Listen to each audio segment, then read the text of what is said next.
तर मग आली आहे अक्षय आणि टायगरची most awaited action entertainment movie Bade Miyan Chhote मियां.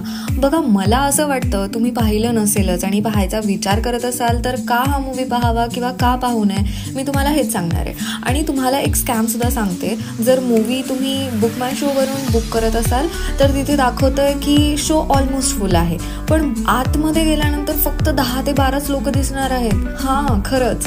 बरं असो, हा मूवी एंटरटेनिंग आहे का? चला तर मग यावर बोलूया. पण त्याआधी तुमचं सगळ्यांचं स्वागत करते आमच्या या चॅनलवर, ज्याचं नाव आहे बॉलिवूड की जय. बरं, बडे मियां आणि छोटे मियां ची स्टोरी अशी आहे की 2 सोल्जर्स ज्यांना एक मिशन मिळालं आहे, एक पॅकेज आहे जे दुश्मनाकडे चुकून गेलेलं आहे. आता ते त्यांच्याकडनं वापस आणायचं आहे. त्यामुळे हे दोघे म्हणजे छोटे मियां बडे मियां अपॉइंटेड आहेत. मला असं वाटतं की बहुतेक भरपूर लोकांनी हा ट्विस्ट ओळखला असणार आहे. म्हणजे बडे मियां छोटे मियां मूवीचं नाव आहे, त्यावरून गेस केलंच असणार, नाही का? जर कोणत्याही मिशन वाल्या मूवी मध्ये तुम्ही पाहिलं असेल की एकच सारखं सेम पॅटर्न फॉलो होतं नेहमी. पहिले विलनचा सेटअप, मग एक धमकी की किती खतरनाक होऊ शकतं पुढे, मग हिरोचा सेटअप, त्याचे जुने काही मिशन दाखवणार ज्यामुळे वाटेल की हा भाऊ काहीतरी सॉलिड माणूस आहे. बरं, हे झालं. पण हा कोणाचा आयडिया होता की टायगरला कॉमेडी डायलॉग द्यायचा आहे? कारण अक्षय कॉमेडी ऍक्टर आहे तर ते त्याला सूट होणार. कारण जेव्हा पण टायगरने तोंड उघडलंय तेव्हा त्याने घाण केलीये. असे जोक्स ज्याच्यावर शेंबडे पोरं सुद्धा हसणार नाही. प्रॉपर स्क्रीन प्ले नाही मिळाला मूवीला. काय चाललंय काही कळणार नाही. उगाच ऍक्शन आणि उगाच जोक्स. बघा,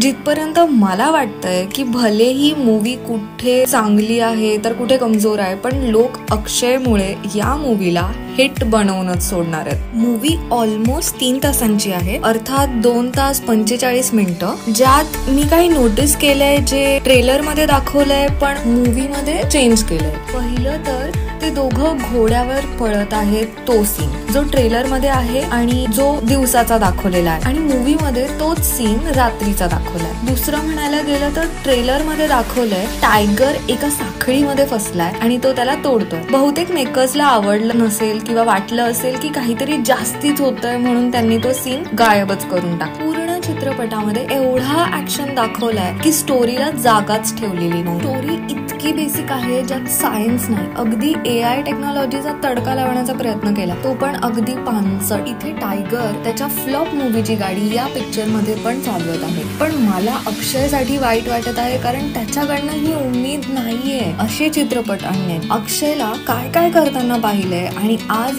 एवढं पानसट करताना पाहिलंय, मन तुटलंय माझं. आता माझ्या मताने मूवी पाहावी की नाही, तर मित्रांनो मी सांगेल की बघा. जर काहीच दुसरं इम्पॉर्टंट काम नसेल तर, नाही तर मैदान चालू आहे ती बघ. मिया मूवीला देईल मी 10 स्टार्स पैकी 4 स्टार्स. बरं, तुम्ही हा चित्रपट पाहिलाय का? जर पाहिला असेल तर कमेंट करून सांगा की कसा वाटला. हा व्हिडिओ आवडला असेल तर खाली सबस्क्राईब बटन आहे, त्यावर क्लिक करा आणि आपल्या फ्रेंड्स फॅमिली सोबत शेअर करा. आपण भेटूया पुढच्या व्हिडिओमध्ये. तोपर्यंत जय हिंद, जय महाराष्ट्र.